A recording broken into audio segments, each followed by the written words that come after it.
Hello, everyone. It's time for another edition of Adventures in Careerland.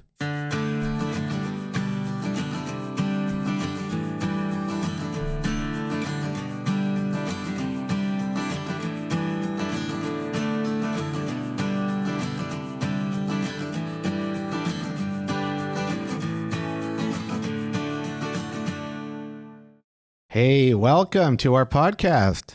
I'm Adriano Magnifico. I'm the host of Adventures in Careerland, and we're broadcasting from the Riel Arts and Tech Center. And that's a place where there are 13 applied and apprenticeship programs. These are spaces where students come to better their skills, to figure out what they can do, to think about how they can participate in an economy that's on fire. It's a great place. And one of these great programs is called the Broadcast Media Program. Yay. Yay.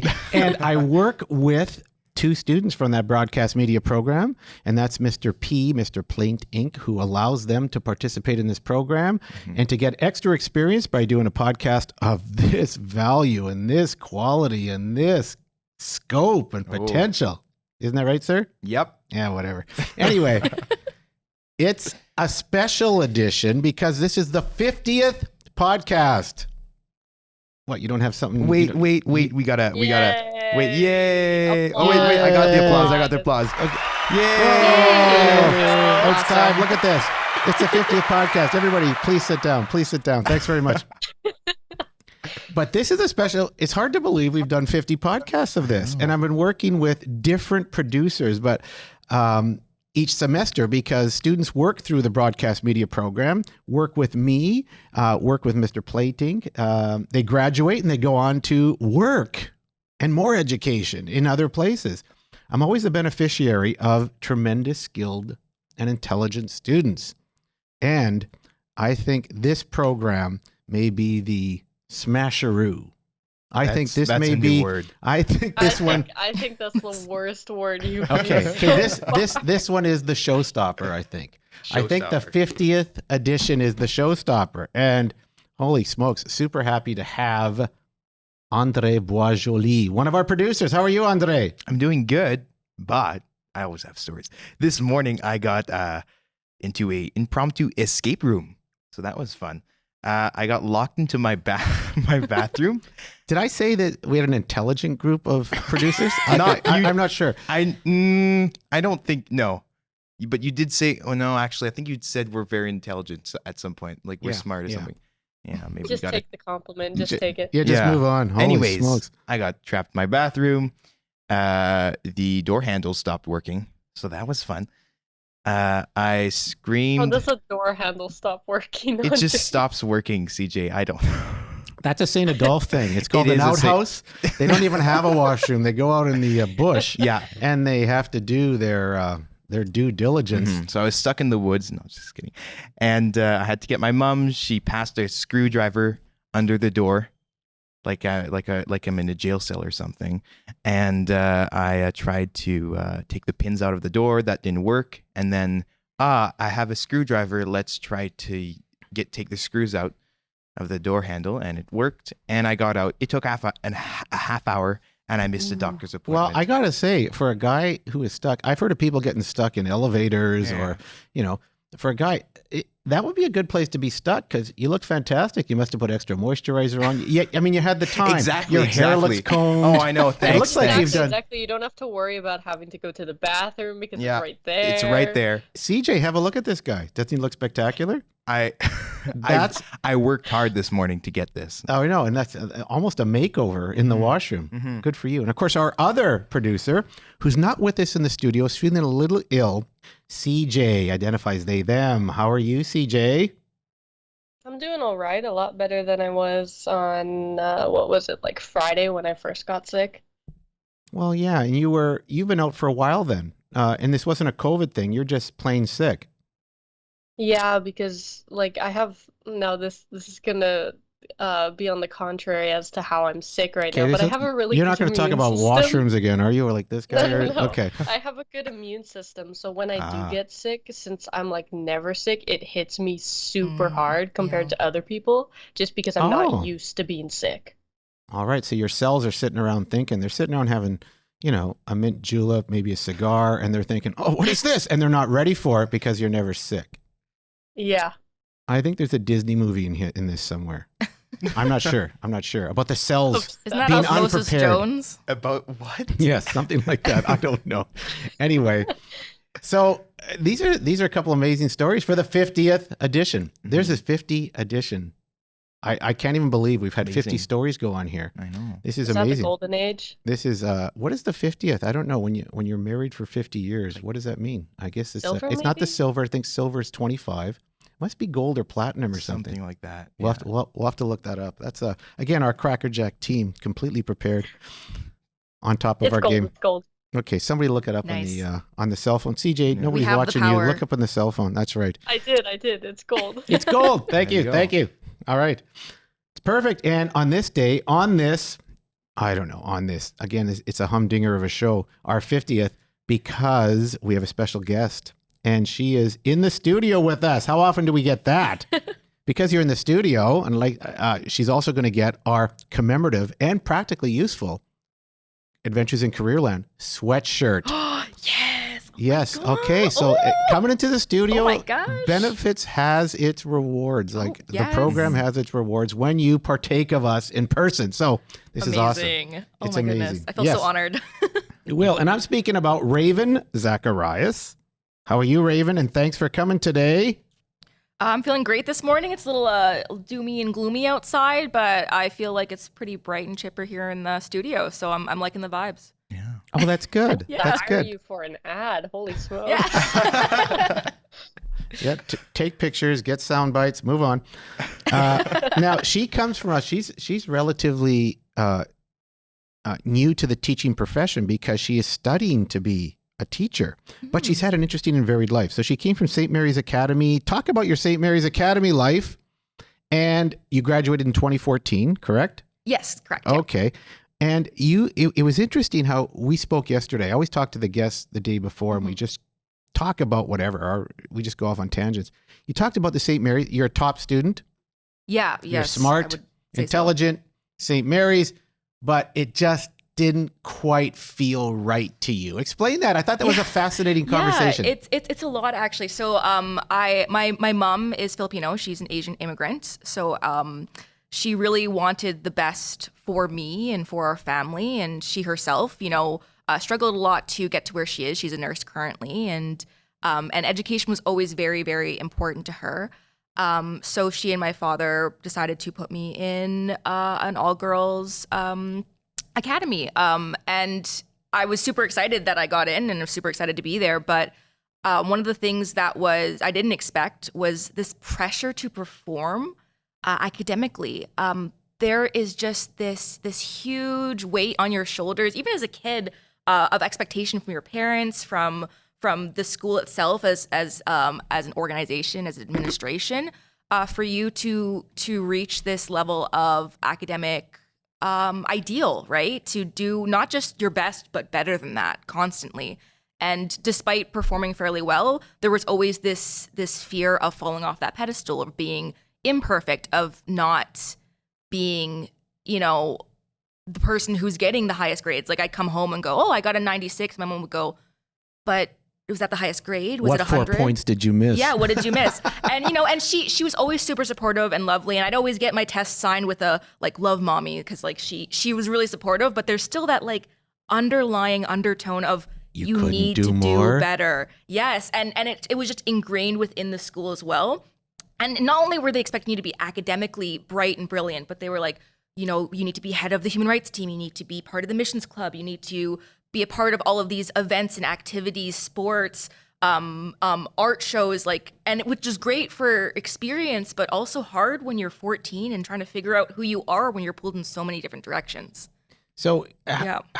you got great marks though. You left there with awards. Yep. Like the exit stuff. So you did great. Yeah. Mom was super happy for sure. For and sure, Dad, yeah. prouder than peaches, I'm telling you. Yep. So when you achieve academically, that's a great thing, isn't it? Like It when you is, achieve yeah. academically. But It did help when going to university to get scholarships, to have some of that support going forward. yeah, so you have to go through those Yeah. hoops. What Oh, I'm saying yeah. is you have to go through those hoops do. anyway sometime, right? But Mhm. this is an interesting thing you're talking about, because I taught in a private school for a while. Yeah. And I felt the pressure from parents. Yeah. Parent-teacher interview was get your holsters loaded with information about students. Yeah. Yeah, I guess I got the wrong metaphor. But it's just be ready and be able to talk. And then I went to a public school, night and day, about the interview, about not every parent coming, needing all the information, where I could be more generic and general. Where I thought in the private schools, teachers have to really, really work hard with you guys and understand that, no, she doesn't use the passive voice very well. Like, you got to get that specific Very sometime, detailed. right? Yep. And I'm an ELA guy, so Well, I got into it. Well, yeah, private schools, right? The parents are paying for it, right? Yeah. And then Well, we're all paying for it. Well, yes, Yeah. yes. All the At time. the end of the day, we're Yeah, all you guys paying for don't it. see but- it. I like Have that. a Oh, you're much paying for more private school. You're also serious- paying for public school children. Let's Yes. be clear. Yeah. Anyway, but that's where it's an interesting thing. Have you Yeah. noticed you're in the public school now? You're watching it. You're behind the Yeah. scenes. You're in a practicum working in the Arts and Tech Center. What would you say? Is the public school too lax, or is the private school too hard? And would a happy medium be the best? Well, in your estimation, what do you think? Because this is a neat scenario. So I think, in my opinion, like, a happy medium is the way to go. And it really depends on the school. Like, I've been in a few schools, right? Like, previously to coming to ATC, I worked at RB Russell for 3 years. I was at Children of the Earth for a year. I tutored at St. John's High School. I volunteered in a couple of different schools around the city, or know friends from them. And each school has its very own different ecosystem. And so I think where a school can excel, whether you're private or public, is in their supports for student beyond the academic field and even beyond the recreational field, right? You want to be there to support them and help them figure out who they are. Mental health, I know, like, it's talked about quite a lot nowadays, but it should be constantly there, and expressed over and over again, that taking care of yourself mentally is going to prevent that burnout, prevent, that level of worry, being open and understanding of the different, obstacles that others face, especially when you're a student, like, once you're a bit older, you start thinking, oh, like, it wasn't that big of a deal back in high school. But when you're in it, that is such a big and overwhelming feeling to not know what's going on. That's a great point, Raven. Yeah. The mental health scenarios in school are just compounding. And it's interesting. I just came from a school in Riel School Division where a girl wants to be a doctor, which is a very commendable thing. And she walked into the guidance. This is the story I was told yesterday. Talked to one of the guidance people or student services people, and she says, I can't be a doctor anymore. And they go, well, why? I just failed a test. I went, and of course I'm thinking, really? You can still be a doctor. It's okay to fail a test, but there's that level of pressure and achievement that school gives to some students. Just blandly go through it. The 70%ers, right? I was a 70-80%er kid in high school, and I didn't worry about it as much. I tried to achieve, but I know I wouldn't get the exit awards. You got the exit awards, which is cool. You must have been working like a dog, but you're also really smart. Yeah. I worked hard, but wasn't as smart as you.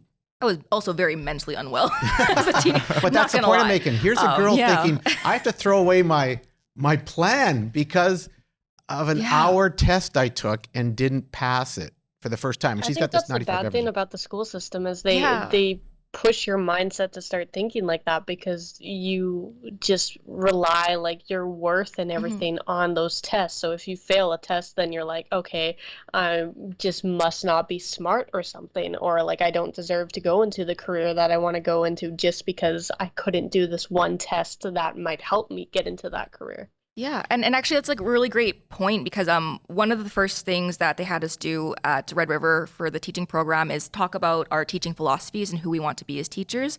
And one of my mantras, or one of my main topics that I talk about constantly, other than a careers and vocational focus, happens to be teaching students to fail and fall gracefully. That failure does not mean the end, because at the end of the day, tenacity is a much more important trait to have than perfection, in my opinion. I think the ability to get back up and try again and, have a bit of humility, be able to dust yourself off and keep trying because that's what you want, is so much more important than getting it right maybe the first time, depending on the situation. Obviously, of course. But yeah, that tenacity is so important. That's a great point. Tenacity is a great word. And I couldn't agree with you more. I think sometimes we grab mantras from business too, and startups. I do a lot of startup work. We have the Tigers Den. We do lots of entrepreneurship work. We have the Junior Achievement Program. And my attitude isn't fail fast, fail often. My mantra is fail fast, fix it fast. It's get at it. Like, it's totally okay to mess up. I love the mess up. I even wrote a master's thesis about revision, just about the study of revision and how it works. Revision turns your work. And when you think of revision is kind of a fail. It didn't work out the way you want, so I'm going to fix this. And that's what turns your work. In the thesis, it was, that's what turns your work into gold. How often you revise it and think about it and leave it alone and come back to it and those kinds of things. I love that. I love that. Tenacity is huge. Do you feel like you're a tenacious person now? Have you overcome some of those things? I guess is what I'm saying. And you feel more at peace with learning? Because that puts pressure on you to learn, and you're not enjoying learning anymore. It's a means to an end, right? Yeah. Well, no, I know, like, I don't know if it was like a big fish, small pond experience, but in the schools before heading to my high school, I did really well, and people were very kind about it. They didn't care. They didn't try to push you off your pedestal. They were very like, oh, that's just what you like, because they could see I genuinely enjoyed learning. It was fun for me, memorizing and writing. I loved essays. I loved organization and structure. It was just something about me that was a nerdy thing that I enjoyed. Once I got to high school, my first year was actually really quite nice, but as soon as I put myself up, and like, I guess they had like a scholarship or leaderboard. I didn't even know. They were just roll, like, here you go, honor roll. And suddenly I had these other people going, so did you study last night? What did you do? What did you get in your grade? And then suddenly it became this competition. I'm like, I don't want to make this a competition. This was like a safe, joyful thing for me. Now it's not. And now I'm scared. Now there's like all this pressure. And then it just got worse year after year, because as you get closer to grade 12, suddenly everyone's like, you know, what's your future? Like, you need to make sure to get those grades if you want to get into this program or that program. And it keep your options open. Keep your options open. Take all the sciences. The mental anguish I had between, like, because my mom's a nurse, so she's like, you should be a nurse. You should go into medicine. My dad, who's more on the art side, business side, is like, yeah, do what you want. You know, you can do some great things. And so then there's me sitting there going, okay, do I take tri-sci or do I follow my heart and do drama and I do the arts? Like, how can I make all of this fit into who I am? And also, is this who I am, or is this what my parents expect me to be? Like, when I moved on from high school, I went to University of Winnipeg for psychology, and I thought, oh, psych's like a mix of arts and sciences. Then both my parents will be happy. And at the end of the day, I don't think either of them really cared much. well, they didn't care in the end. About right? that, as long as you were learning, as long as you were going and learning. So higher education. You left St. Mary's Academy. Obviously, with those marks, you're going to university. Yep, that's what life is. Oh yeah. Even though I've worked with some great students who came here and then went to university after, and there's all kinds of research that shows economies need, obviously, the university types. I think there's a 7-to-1 ratio by Kevin Fleming, I believe, from the University of California or something, where he says for every PhD or master's program, to make an economy run at its optimum, for every PhD and master's program, you need 2 undergrad degrees and 7 diplomas or certificates that make the economy go. And if you get both, you will not want for work. If you go get a diploma somewhere and a university degree and you combine them and you're strategic about it, you will never want for work. You'll have the skills the economy is looking for in perpetuity, which is kind of neat. Yeah. I like that. So you went to say you went to, well, you were thinking law or medicine, right? Mostly because of parents. At first, yeah. Were those outside forces kind of working on you, or you just definitely. Because when you leave St. Mary's, you want to be a doctor or a lawyer, don't you? Like most people want to be a doctor or a lawyer or an engineer. A little bit. Yeah. I know a couple of engineers. Yeah. That's pretty much the norm. There's a little few outliers where you can kind of tell, like, oh, she's definitely going to be like a graphic artist, or she's definitely going to be a hockey player, you know, like, but yeah, lawyer and doctor was a pretty safe and unassuming choice. Like, if you were to say that, no one bats an eyelash, but if you say something else, they might press you further because they're confused. Yes. Yeah. So what did you get now? So did you finish a degree at university? Yep, I finished. Okay. And what connected to you there where you thought, oh, this is the stuff I really want to get into? So I just like psychology in general, like the study of people, study of the mind. I didn't really know what I wanted to do in my first year. Actually, by my first year, I did. I had a partner at the time, and he wanted to go to Waterloo for optometry. So I thought, oh, what psychology programs are in Waterloo? Oh, there's organizational psychology. Now that's cool. You know, the psychology of structure and businesses and how the administrative flow and hierarchy runs within systems. And I thought, wow, that's really cool, because that's a combination of both people and business, which I was kind of considering going into, HR, something along those lines, even through a vein of psychology, right? By the end of my degree, I actually had completed a honors thesis for your honors. And my thesis was with the Workplace Bullying and Mistreatment Prevention Program at the University of Winnipeg on workplace bullying in schools. Actually, ironically, a little bit since I'm becoming a teacher. In schools, in high schools or elementary schools? I believe it was schools in general. And Did you discover there's a lot of now this was among the employees, right? Yes, correct. So we know what goes on in schools, right? We know kids bully kids, and we try to work with them, and we try to make better environments. You did it with the employees. There's bullying going on between the employees. Yeah. And what was your great discovery? That it happens. It happens. Via gender, via sexuality, with different power dynamics. It happens between the teachers and admin and parents and teachers, students and teachers, physically, emotionally, verbally. It happens. And unfortunately, I feel like that is an existence in most workplaces to some degree. Yeah, for sure. So it was just interesting to see the unique challenges that teachers possessed. So what were the recommendations from your thesis? So for mine, I was more just a qualitative analysis. And from that information, then they were going to be taking that to create further recommendations based on that information. So here's what we're finding is going on. We're going to create something later to help support those in the system. And I guess when you do a thesis, like when I did mine, it influences everything I did with a student when I was teaching ELA. So this must color everything you do. Yeah. When you think about it, in your interactions with people and your interactions with students.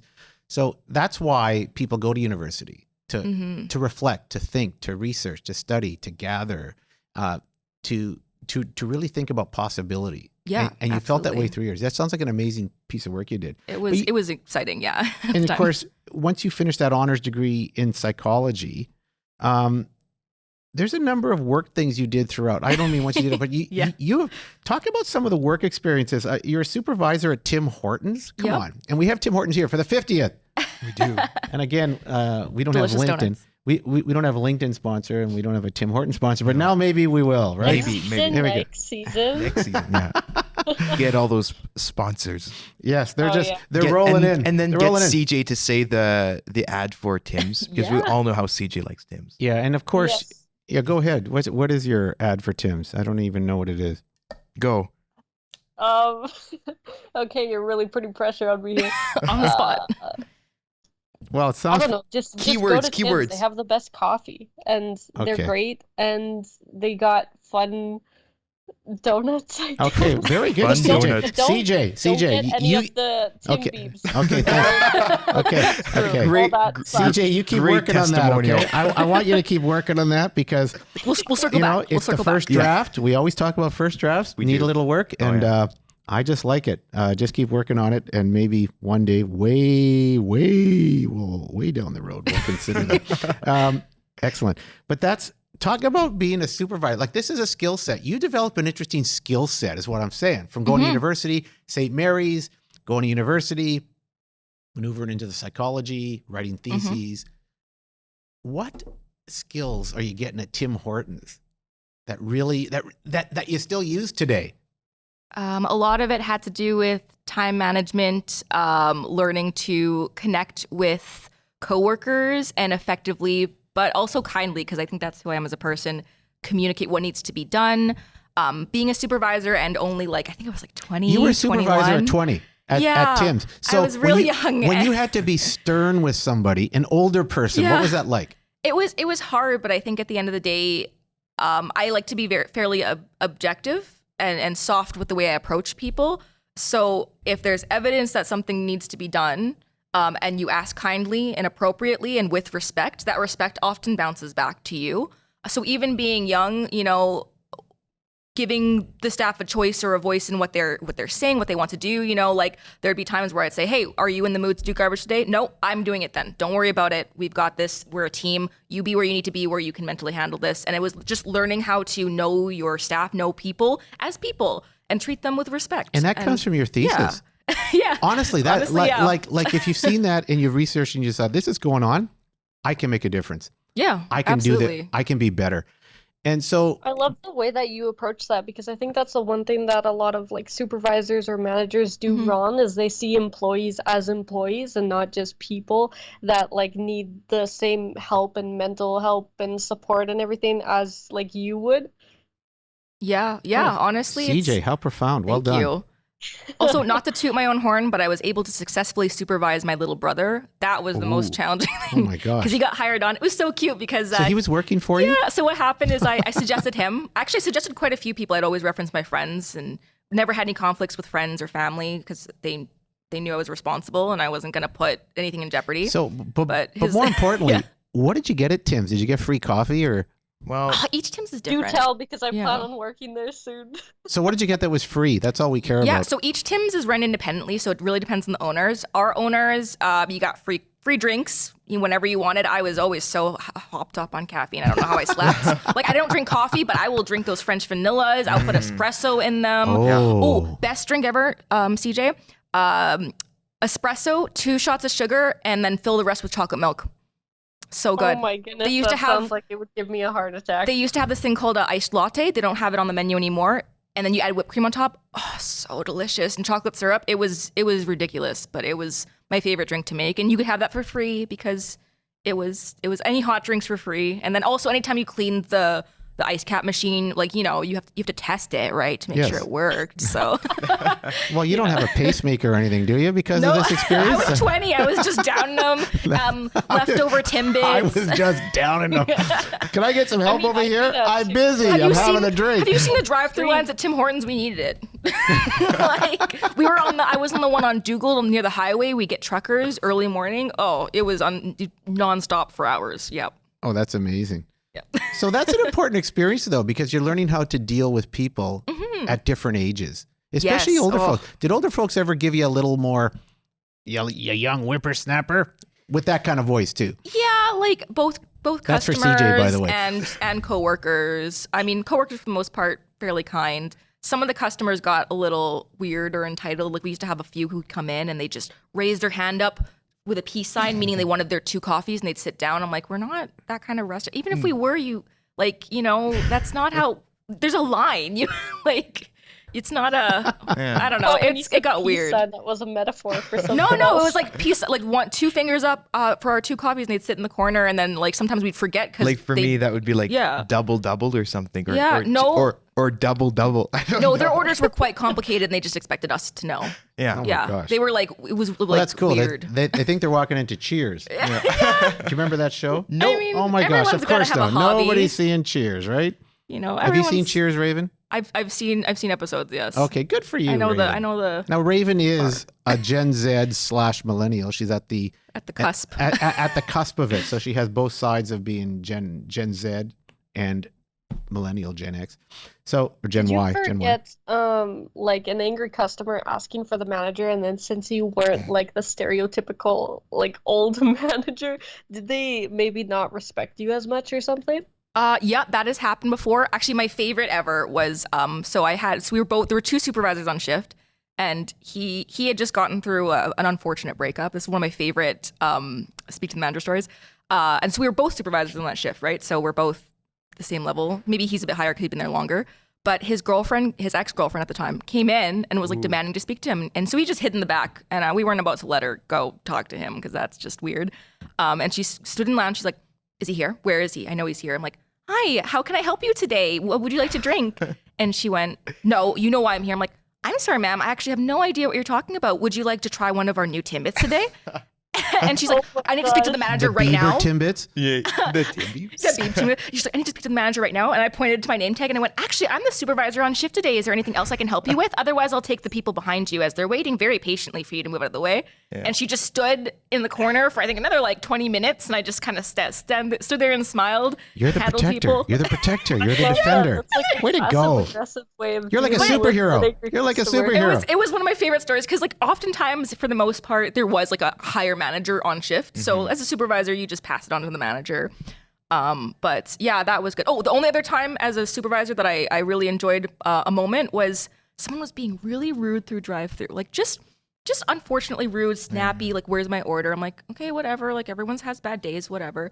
And then they had the audacity, you'll love this, Mr. Magnifico, to hand in their resume through the drive-through window after berating the staff. So I'm supervisor, so I take the resume. I would have asked him and said, "Oh, we're looking for a paper for the washroom. I appreciate that. We'll put it right on the roll. Thank you very much." I took it with a smile and said, "I will definitely take this." And I was gonna throw it out, but I want to take a look at it first because the kicker is they had their references, the numbers, all of the detailed information. A beautiful resume. No, they were missing their name.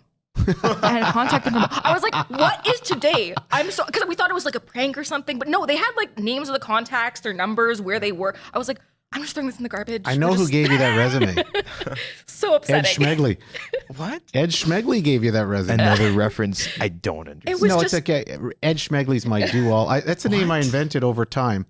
Ed Schmegley is this character. Old references here. Yeah. I know. It's not even an old reference. It's my cartoon joke? Character. Oh. Ed Schmegley at the Schmegley site. Okay. Who's just a bit of a mess up. He lives in his parents' basement. He's got no friends. Yes. Okay. Anyway. Yes, Mr. Magnifico. Well, exactly. I understand exactly. completely. But side note, CJ, if you do want to work there, great. Also, they give out scholarships to students who work there. So I did end up getting one from them. So really? How much? How much was the scholarship? $1,000. $1,000? That's huge. CJ, you got to get your nose into this place. If you want a reference, doing it literally as soon as school is over. Well, if you want a reference, we probably can't give you one. You're sick all the time. But it's probably. I'll reference you. I'll see if I'll call my old manager. Reference me. CJ, you know we're in your corner. You know we're in your corner. So if you need that, do it this summer. Why don't you do it, CJ? That's what I plan on doing. Like, as soon as school is over, and I make sure that there's no more like events that I'm gonna be needed for and everything, I'm gonna go to the Tim's in St. Vital Mall. Good. Nice. And send it to me. We'll turn that resume into entry-level professional. Yeah. We'll make it good. Anyway, very good, very good. Tell us a few more. Like the Tim Hortons experience is always fun. Yeah. And it is an icon. It's kind of cool to work in the iconic Canadian restaurant. Quintessential Canadian. It is. It's kind of crazy, right? Even though it's owned by Brazilians or something. It's owned by South Americans. Really? Yeah. Yes. It used to be Canadian. Well, the guy who started it was a hockey player named Tim Hortons. Yeah. And he started it by bringing. Do you know any of this story? A little bit of the background. Where he used to. He's playing hockey for the Toronto Maple Leafs. He's making donuts on the side. In the old days, a hockey player had to work a second job to make ends meet, kind of like the CFL today. That sounds like something from like the 1500s because they get paid so much. I know. Now. Today they have nothing to worry about. They need a financial advisor. But in those days, Tim Hortons would sell donuts at the ends of games to the hockey players in the dressing smart, room. Though that's amazing stuff. Amazing stuff. But he's a Hall of Famer, and his name is ubiquitous with donuts now, right? Around the world. Aren't there some Tim Hortons in Europe as well? So. Donuts and Tim Beebs. Anyway, enough on Tim Hortons. Hey, tell us more about, you're an artistic person, and you have a family background that's very artistic. Talk about where this, in St. Mary's, did that artistic quality of you flourish, or did you have to get out of there to fly out of the nest a little bit and start asserting yourself artistically? Honestly, the programs at SMA were quite lovely when it came to art. My first year, they actually didn't have enough space for me because I think they give priority to their like junior high students who come in. Yeah. So I actually couldn't get into the art program. I got put into drama, which I was fine with. I loved it.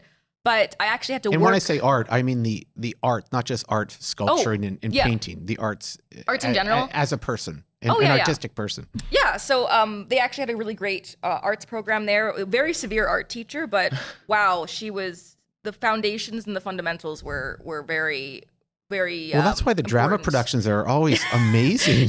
I've been to some St. Mary's drama productions. They don't mess around. They're almost professional. They're amazing. They're amazing. They really go all out. And I've always been a fan of the arts. My dad was actually really into the arts growing up. He used to run a puppet show, The Beeve and the Colonel, I think. I can't remember what channel. It was on CTV maybe, but he used to do puppeteering. Wasn't Ed Schmegley on that show? Not that I'm aware of. Everybody's nodding no, or nodding yes. He did puppeteering. He was into animation. He did voiceover work quite a lot, actually. I think my first ever paid gig was a voiceover commercial, like as a kid, that he had me do just because he needed a child's voice. And still to this day, he'll call me up and go, "Hey, I need a voice. Can you come over and do this for me?" I'm like, "Yeah, absolutely." Do or do not. There is no try. Yeah, he's got Don't some hire good, Magnifico for voice acting. Yeah. He's got some good voices. He sent his resume to Sesame Street. He's gonna leave us Yeah. soon. Kermit the Frog here, coming to you live from Sesame Street. Oh my goodness. Well, that's Anyway. pretty good. But yeah, so I've always been like surrounded by the art. He used to make little video games for me. He does kind of a bit of Foley art. So your sound dad's playing effects. with you too. As a young yeah. kid, your dad is into the arts. He's into Oh, creation. yeah, He's into totally. designing. He's into playing a lot, right? Yeah. What's the effect of having a parent who wants to play like that? It's incredible. You get to build like great childhood memories. And he didn't just like play in general. He played specifically. Like I can remember, I have a picture of me at like 6 or 7 months old, sat in front of like a stack on a chair in front of a computer with like a little game he created himself where you decorate a Christmas tree. So it's playing jaunty Christmas music. gosh. And you're just like pulling little colors and making patterns. And and he made that for me because he loved me, but also he loved creating. And Yes. I actually, for my birthday this year, oh my goodness, I drew a story about a dragon and a princess and a knight and this mummy dragon. And he actually took my old childhood drawings and I voice overed it when I was like 5. Took all these old drawings and my old voiceover and he made an animation and gave it to me for my birthday this year. Oh my gosh. From like 20 years ago. Like and I That's I what your dad cried. did with you. Of course you Yeah, cried. I was Why like- wouldn't you? and it was so good. At that age, they put boots on me and I was squashing grapes. Like I'll have to show you. I'll show you. See if I that's can what find the video Italians after. do. But They it put was the boots on the kids and we squashed the grapes in the big bins. That's amazing. It's- Yeah, you have to show that. You have to share that with us. But it was just, it's little things, big things. I think that's a big thing. But for me, it was a little thing because he was just so into sharing. Like, I grew up with and I also grew up with like a lot of like punk and queer culture as well. Like movies like Phantom of the Paradise, which is a very Yes. like Winnipeg thing. I grew up listening to the soundtrack. One of the plays I auditioned for. I actually sang Phoenix's like audition song for the audition and got the role because of it. And so Wow, like good these for you. things that were part of my childhood that even Rocky Horror Picture, probably a little too young for it, but my mom used to work nights and my dad would throw on a show that probably wasn't as appropriate, but he'd watch it with us and he'd explain stuff to us. And it was always about like appreciating the arts and what's The art of it all. different and unique Yes. and incredible and just So you've been a performer. exciting. And I mean, Yeah. y'all can't see Raven here, but her hands are flying. She's speaking. She's looking up to the sky. She's putting on a show for us here. It's spectacular. I'm telling you. So you've been a performer. Yes. How important is that for you as part of who you are, your persona when you engage? You want to be a teacher. How important is being a performer to you? I think so important to be able to engage a classroom, engage anyone really. I used to be in plays in high school, and actually after graduating, this is a funny, weird way that life works thing. But my mom was getting a haircut one time at the salon, and at the same time there was somebody doing wigs and hairstyling for another person, and my mom, being her, just started chatting them up, like, "Oh, what's that for? What are you doing?" And it turns out they were doing some wig styling and some hair preps for a photo shoot for this company called Heather's Pretty Parties, which is a children's entertainment organization here in the city. And my mom's like, "Oh, you know what? You'll love my daughter. She's great with kids, and she's really bright and really she can sing." And so she trades numbers. And sure enough, because my mom had been in this hair salon, I got hired on as a performer for this company, running and facilitating children's activities, singing at live events. I actually even learned how to face paint from the owner as well. So I used to do face painting professionally. I could do a 30-second face and you wouldn't believe how good it looks. Wow. It was wild reindeers, unicorns. And so it was really, really a fascinating time and such a weird serendipitous I just love how your whole experience. family, though, is embedded into this artistic culture Yeah. of create. Oh, somebody can do this, and watching my dad do this. Yeah. It's amazing to listen to you talk. Oh yeah, it was super cool. And My sad thing is I was squashing grapes, but I never got to drink until I was 16. So Oh. anyway, that's 16 is pretty. it was pretty good. They let me drink. I used to have a little glass of wine with dinner. I was the only guy. I was drinking coffee when I was Yeah. a kid because a latte macchiato, but it was lots of milk in it and stuff. Anyway, Yep. I'm thinking of this stuff. You finish off your degree, you start working around, you're performing. You're really getting a sense of who you are, what you gravitate towards all the Yeah. time, right? And what's important to you. And your values are coming out all the time as you connect with people. You go to I guess my question is, how do you connect to the school system and say, I want to be in the school system? Okay, so that is a fun one. So after doing my thesis on workplace bullying in schools, I wasn't sure what I wanted to do. Like I found that most of the roles that I was in, whether I was performing, being a waitress, supervisor, brand ambassador for CBC, I was an intern for a bit there too. I seemed to have like these different masks of who I was as a person. I wasn't sure which one was truly me. Like I did very well and I excelled in the areas I went into, but I was like, is this who I am or is this who I'm needing to be because I need to get paid? And trying to think about what that is. That's everybody's dilemma, right? And I actually ended up applying to the JET program, which is a Japanese exchange teaching program. And I thought, I used to also tutor in university. So I thought, teaching might be a route that might be interesting. My partner also applied. He is now my husband.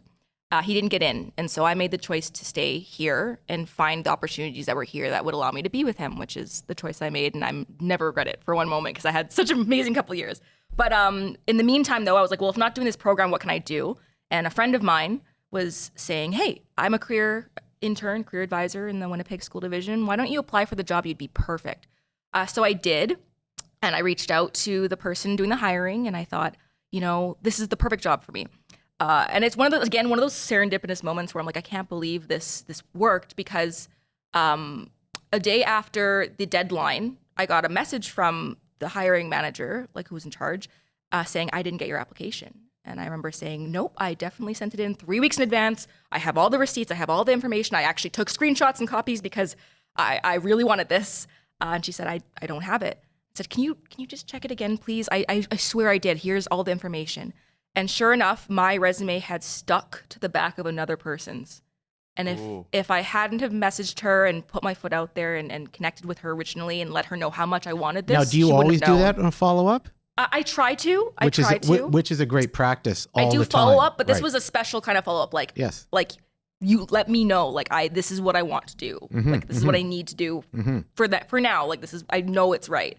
But yeah, general note for anyone listening, follow-ups always super important. Huge. Do it. Even if it's just a check-in, hi, did you get my application? That's all it takes some time. But yeah, so I remember thinking, wow, like this was meant to be. And so I ended up working in the Winnipeg School Division for 3 years as a career intern / career advisor. And I actually worked under 2 wonderful people at RB Russell in particular. I'll give them a shout out, Mrs. Cora Bell and Mrs. Lorna Dirksen. The career counselor and the business ed teacher, which kind of leads me to my path as a teacher, is they saw what I could do in the LifeWorks program and the World of Work program at that school. They saw how passionate I was about helping students find their paths, whether it's their career or what they do after high school, wherever they go. And I remember Cora saying, like, I took this tech business program at Red River to become a teacher. You should do it. And I went, oh, no, it's okay. I'm good here. And she went, no, you should do it. And she just kept saying it. You need to do this. You need to be more. You need to have more impact, like be able to make these choices for students and help them find their own choices. And eventually she kind of caved, applied. And I said, oh, well, if I get in, I'll get in. Of course. See, that's interesting. That's a mentor. That's a mentor who just tapped you on the shoulder. We always talk about the taps on the shoulder, how important they are. Saying, do this, do this, do this. Had she been there or tapped you on the shoulder, would you be a teacher, do you think? I don't think so. Or you still would have been meandering. I would have meandering. Maybe it would have happened. Like, if this is your right place, I always believe it's going to kind of settle It'll that be way there at some eventually, point. But there's someone who tapped you on the shoulder and moved. I remember writing an article about that. Yeah. And just about how important somebody tapping you in the shoulder. Because you don't always see what's going on in your life the way people outside see it. So it's powerful stuff. That's why it's important to have that stuff. Have you ever heard of the term marigolds at all? Explain. Okay, so I consider these 2 wonderful, inspiring women my marigolds. Okay. So a marigold is a flower. It's a plant that you can actually plant around our garden. Yes, you put them in your garden because they help the other plants blossom and grow to their full potential. So they are my marigolds, the people who are around me to help me grow and flourish and reach that true potential. And so that's just like a word I picked up on the way. Yeah, that's a brilliant metaphor. I'm going to use it. That's a tap on the shoulder metaphor. I like it. That's awesome. So now you're in there. You've been in it. You've been in the Applied Business Management program, which is one of the 13 programs in the Riel School Division. Yes. In the tech center here. How did that go? How did that go for you? It was incredible. I felt so fortunate to be placed here. I think during my time in the program, which I'm still continuing next year, the Red River College, I think like every single reflection, I kept writing about the importance of vocational schools and the importance of career exploration. And so for them to put me in a vocational school made me so happy because they heard me, they saw me, Yes, and yes. they put me where I think I could do like the best kind of work that I can do. And these students are doing such incredible things. Like they don't even realize it. Like I was Yes, working with I them agree, on their I agree. resumes, and I'm like, why are you not putting down that you manage the online market for the Well, school? Like why yeah, are you but not putting down all this thing? It's all these important for you. things? You've been in a career Yeah. center or space where that was valued, and students don't know how to tell their own stories. Yeah. And because you're a mentor, they don't see it. And sometimes I was working on my own resume for a writing thing I was working on. And I'm writing my resume. I'm thinking, I show it to somebody. They went, why aren't you doing that? Oh, yeah. Like you don't Yeah. see it sometimes. You need to show your resume to other people so they understand what it sounds like, what it looks like, or because they know you, what it's missing. And those, Yes. those are important pieces. So your work's invaluable. So you're a career development person now. I love it. It's honestly like it's one of the things that I really aim for. Like Lorna was the career advisor at RB Russell and the World of Work Center, and I just adored what she did. And I realized that was actually part of the reason I wanted to become a teacher. It was not even necessarily to be in the classroom, like teaching traditionally, quote unquote, but to be in a role like career counselor or advisor or help develop and Awesome. facilitate these programs. Yes. Although I do love being in a classroom as well. Being able to teach accounting. If you would have told me like 6 years ago I would be teaching an accounting class, I would have went, who do you think you are? That is blasphemous. And yet here I am. I made an escape room with accounting. It was called On Account of Murder. I'm like, how did this even happen? Good for you. But it was No. so fun. It's so fun, and the students were so great, and they do so much, not only for their program, but for the community. And I think that's that bit of outreach and that connection to the outside world, so important. Well, I'll tell you, the school system needs you, Raven, and the career development needs you. So I'm glad you're moving in this direction. I think you're going to be a great person, a great teacher, and you're going to create a great space for students to help them find their best selves, and that's important. But now it's time for in our 50th edition of the 50th Quick Cues. I'm going to turn that over to CJ to put Raven through the gauntlet. All right, bring it on.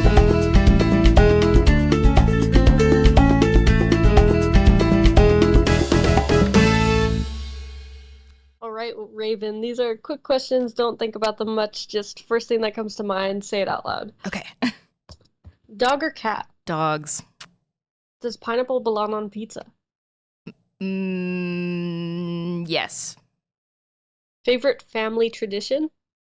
We take really just weird Christmas photos that are sometimes inappropriate as a family. Like just, I'll have to show a picture. We'll shut that one No, down. no, no. Like my brother on his cell phone drawing markers on my dad, and my dad like has a bottle of Okay. beer or something. It's just they're just goofy and funny.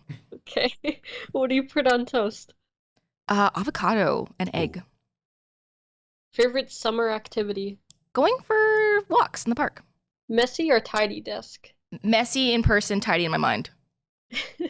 Star Wars or Star Trek? Star Wars. Pronounce D-A-T-A. Data. Starbucks or Tim's? Ooh, I'm gonna go Starbucks. Oh, come on, you even worked it. I feel like that's part of why I'm leaning the other way. Favorite social media? Probably Reddit or Instagram. Texting or phone calls? Phone calls. Outdoors or indoors? Indoors. We're in Winnipeg. Favorite genre of music? Alternative rock or pop. Toilet paper over or under? Over. Morning or night? Night. Do you believe in ghosts? Yes. Greatest fear? Fear itself. I don't know. And lastly, your favorite podcast? Adventures in Careerland now. Yes. Woo! Got it right. She got the answer right. There are not a lot of questions that you have to answer correctly, but that one is the only answer for that question. Hey, you know what? This has been fun. Raven, I hope you had some fun on this. Yeah, this was so awesome. I love it You so are much. such an engaging person. We could have gone on. This is one of our longest podcasts goodness. because we We just couldn't stop talking to you. You're so darn interesting. And you have so many you. interesting things to say. And I just think you're a delightful person to talk to. But it's... Helps when there's a great host. No. I think you're going to make a real difference somewhere. Like you are just a package of intelligence, great thinking, great compassion, great empathy, a great organization. And you've had the collection of experiences. We call them collecting your dots so that you can connect them. And you are connecting your dots now in ways that are real models for students about you've done so much exploration and you've done so much collecting. So congratulations so far. And you're back at the Arts and Tech Center next year. So we'll see you again. Maybe. It always depends because they usually put us at new practicum placements. But I will be back to visit, and I want to be part of the market this December or November. So I'll be around. I don't think you can kick me out just yet. Okay, we'll hang on to you.